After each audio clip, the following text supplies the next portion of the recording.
High near and dears, welcome back to once more. இன்றைக்கி நம்ம ஒரு ஃபுல் மீல்ஸை அதுவும் வாழைப்பாயசத்தோடு சேர்த்து எப்படி சட்டுன்னு சமைக்கலாங்கிறத ஒரு பிளானிங் பற்றி தான் பார்க்க போகிறோம். இதுக்கு துவரம்பருப்பும் தக்காளியும் சேர்த்து வேக வச்சு நான் ரெடி பண்ணி வச்சுருக்கேன் சாம்பாருக்கு. கடாயில் எண்ணெய் விட்டு கடுகு, சீரகம், பெருங்காயம், காஞ்ச மிளகாய் எல்லாமே சேர்த்துக்கோங்க.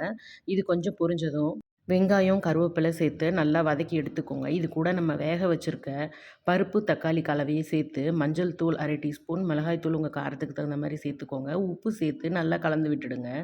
இப்போது சாம்பாருக்கு தேவையான காய் என்ன வச்சுருக்கீங்களோ அதை சேர்த்து இது ஒரு மூடி போட்டு நல்லா வேக வச்சு எடுத்துக்கோங்க. இந்த சாம்பார்லேயே கொஞ்சமாக நீங்கள் தனியாக எடுத்து கடுகு, சீரகம் தாளித்து தாலாவும் யூஸ் பண்ணிக்கலாம். இதுக்கு நடுவில் பார்த்திங்கன்னா நம்ம ரசம் தாளிச்சிடலாம்.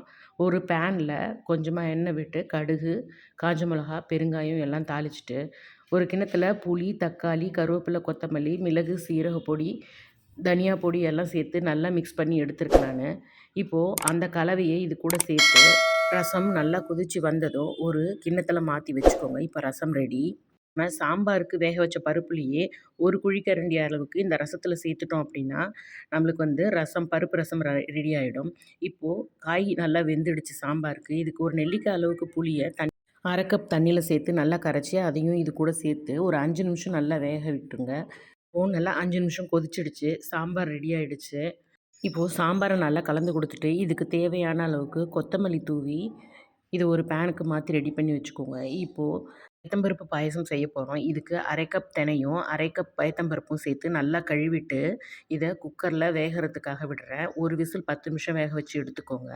அதுக்குள்ளார ஒரு பாத்திரத்தில் தண்ணி விட்டு வாழைக்காயை பீஸாக கட் பண்ணி போட்டுக்கோங்க. மஞ்சள் தூள், உப்பு 2ம் சேர்த்து நல்லா வேக வச்சு எடுத்துக்கோங்க. இது முழுசாக வேகணும்னு அவசியம் இல்லைங்க, முக்கால்வாசி வெந்தால் போதும்.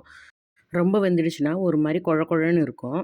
ஸோ சரியான டைமில் பார்த்துட்டு இறக்கி எடுத்துக்கோங்க. வாழைக்காயை வடிகட்டி ரெடி பண்ணி வச்சுக்கோங்க. ஒரு பேனில் எண்ணெய் விட்டு தனி மிளகாய் தூள், குழம்பு மிளகாய் தூள், பூண்டு பேஸ்ட்டு, பெருங்காயம் எல்லாம் சேர்த்துட்டு நல்லா வதக்கி எடுத்துக்கோங்க. லைட்டாக இதோட பச்சை வாசனை போய் எண்ணெயோடு இந்த மசாலா நல்லா மிக்ஸ் ஆகி வந்த உடனே நம்ம வேக வச்சு வடிகட்டி வச்சுருக்க வாழைக்காய் இதோட சேர்த்து நல்லா பெரட்டி விட்டுக்கோங்க. இந்த மசாலா வாழைக்காய் மேலே நல்லா கோட் ஆகணும். அடுப்பை சிம்மில் வச்சுக்கிட்டு நல்லா கோட் பண்ணிவிட்டு ஒரு 10 நிமிஷம் இடைவெளி விட்டு விட்டு நல்லா பெரட்டி கோல்டன் கலர் வந்த உடனே வாழைக்காயை இறக்கி ரெடி பண்ணி வச்சுக்கோங்க. இப்போது வாழைக்காய் வறுவல் ரெடி ஆகிடுச்சு. இதுக்குள்ளார நம்ம பயத்தம்பருப்பு வேக வச்சுருந்தோம் இல்லைங்களா, இதுவும் ஸ்டீம் போய் ரெடி ஆகிடுச்சு. இப்போது ஒரு கிண்ணத்தில் 1 கப் வெல்லம், அது மூழ்கிற அளவுக்கு தண்ணி விட்டு வெல்லம் நல்லா கரைஞ்சி கொதித்து வர்ற வரைக்கும் கொதிக்க வச்சு எடுத்துக்கோங்க. இப்போது வெல்லம் கட்டி இல்லாமல் கொதித்த உடனே நம்ம வேக வச்சு வச்சுருக்கோம் இல்லைங்களா, பைத்தம்பருப்பு, திணை, அது 2த்தையும் இது கூட மிக்ஸ் பண்ணிக்கோங்க. இது ஒரு கொதி வரணும், நல்லா கலந்து விட்டுக்கோங்க. ஒரு கொதி வந்த உடனே சர்க்கரையும் ஏலக்காய் 2 போட்டு நல்லா மிக்சியில் பவுடராக்கி வச்சுருக்கேன், அதை இது கூட சேர்த்துக்கோங்க. தனி ஏலக்காய் மிக்சியில் அரைப்படாதப்போ இந்த மெத்தட் ஃபாலோ பண்ணிக்கோங்க. இதுக்கப்புறமேட்டுக்கு முந்திரி பருப்பும் திராட்சையையும் நெய்யில் நல்லா வறுத்து இது கூட சேர்த்துக்கிட்டேங்க. அவ்வளோதான், ஒரு கொதி வந்த உடனே பாயசம் ரெடி ஆகிடுச்சு. இதை ஒரு பவுலுக்கு மாற்றி ரெடி பண்ணி வச்சுக்கோங்க. சூப்பரான பருப்பு பாயசம் சுட சுட ரெடி ஆகிடுச்சு. இப்போது நம்ம வடையை ரெடி பண்ணணுங்க.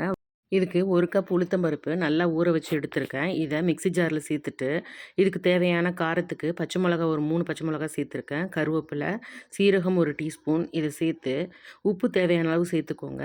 அரைச்ச பிறகு உப்பு சேர்த்திங்க அப்படின்னா மாவு நீர்த்து போகிறதுக்கு சான்ஸ் இருக்குது. ஸோ அரைக்கும் போதே உப்பு சேர்த்துக்கோங்க. இது கூட நான் 2 ஐஸ் க்யூப் சேர்த்து இந்த மாவை ரெடி பண்ணியிருக்கேன். பாருங்கள், இந்த அளவுக்கு திக்காக அரைச்சி எடுத்துகிட்டு இது கூட வெங்காயம், கருவேப்பிலை, கொத்தமல்லி இது மட்டும் சேர்த்துக்கோங்க. பச்சை மிளகா நம்ம அரைக்கிறப்பவே போட்டிருக்கோம். இது வேணும்னாலும் நீங்கள் இப்போ சேர்த்துக்கலாம். இது எல்லாத்தையும் ஒன்று சேர கலந்துட்டு வடையை நல்லா கோல்டன் ப்ரௌன் வர்ற வரைக்கும் நல்லா வேக வச்சு எடுத்துக்கோங்க. இப்போ வடையும் ரெடி ஆகிடுச்சு. இப்போது எல்லாத்தையும் ஒரு இலையில பரிமாறிட வேண்டிதான். ஒரு நல்ல நாள், நம்ம வீட்டில் ஃபங்க்ஷன் அந்த மாதிரி டைமில் இது மாதிரி சிம்பிளாக, அதே சமயம் நல்ல வடை பாயசத்தோட ஈஸியாக 1 மணி நேரத்தில் சமைக்கிற மாதிரி மெனுவை ட்ரை பண்ணி பாருங்கள். உங்களுக்கு இந்த வீடியோ பிடிச்சிருந்ததுன்னா கமெண்ட் பாக்ஸில் சொல்லுங்கள். நம்ம ஒன்ஸ் மோர் சேனலை சப்ஸ்கிரைப் பண்ணி வச்சுக்கோங்க. தேங்க்ஸ் ஃபார் வாட்சிங். பாய்.